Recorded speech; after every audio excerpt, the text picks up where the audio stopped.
కోల్కతా అత్యాచారం దేశ ప్రజలను నెవ్వరపరిచింది. మహిళల రక్షణను ప్రశ్నార్థకంగా మార్చింది. కష్టపడి చదివి భవిష్యత్తుపై ఎన్నో కలలు కంటూ ముందుకు సాగుతున్న ఓ యువ వైద్యురాలిని మానమృగం వెంటాడింది. ఆ మృగం పేరే సంజయ్ రాయ్.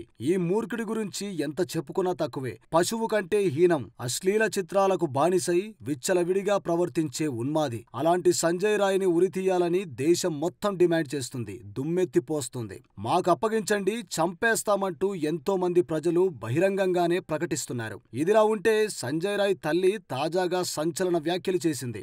ఏ తల్లైనా తమ బిడ్డ తప్పు చేశాడంటే ఒప్పుకోదు. ఇప్పుడు సంజయ్ రాయ్ తల్లి కూడా తన కొడుకును వెనకేసుకొచ్చింది. అన్యాయంగా కేసులో ఇరికిస్తున్నారని వాపోయింది. దీని వెనుక చాలా మంది ఉన్నారని, వారి గురించి విచారణ చేపట్టాలని డిమాండ్ చేస్తుంది. అంతేకాదు అతడి గురించి చాలా గొప్పగా చెప్పుకుంటుంది. సంజయ్ రాయ్ కు ఆటలంటే చాలా ఇష్టమని, చిన్నతనంలో బాక్సింగ్ నేర్చుకున్నాడని తెలిపింది. ఎన్సీసీలో కూడా చేరి స్కూల్లో టాపర్ గా నిలిచాడని వెల్లడించింది. ఇంట్లో తనను చాలా జాగ్రత్తగా చూసుకుంటూ వంట కూడా చేసి పెడతాడంటూ కన్నీరు పెట్టుకుంది.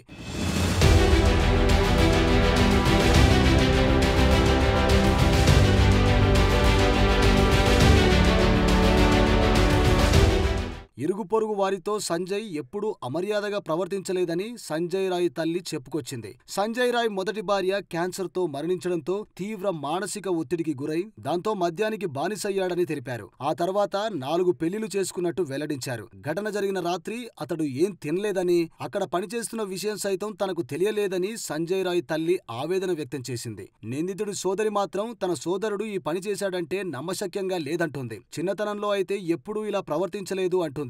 ఒకవేళ తన సోదరుడు కనుక తప్పు చేస్తే కఠినంగా శిక్షించాలని పేర్కొంది. నేరం రుజువైతే వదిలిపెట్టవద్దు అంటుంది. గర్భంతో ఉన్న తన కూతురిపై దాడి చేసి గర్భస్రావం సైతం అయ్యేలా చేశాడని ఆగ్రహం వ్యక్తం చేసింది. వైద్యురాలిపై జరిగిన అఘాయిత్యం అతను ఒక్కడే చేశాడంటూ మాత్రం తాను నమ్మనని చెప్పింది. దీని వెనుక కొంతమంది ఉండవచ్చని అనుమానం వ్యక్తం చేసింది. ఏదేవైనా సంజయ్ రాయ్కి ఉరిశిక్ష పడే వరకు దేశంలో ఆగ్రహ జ్వాలలు చల్లారేలా లేవు.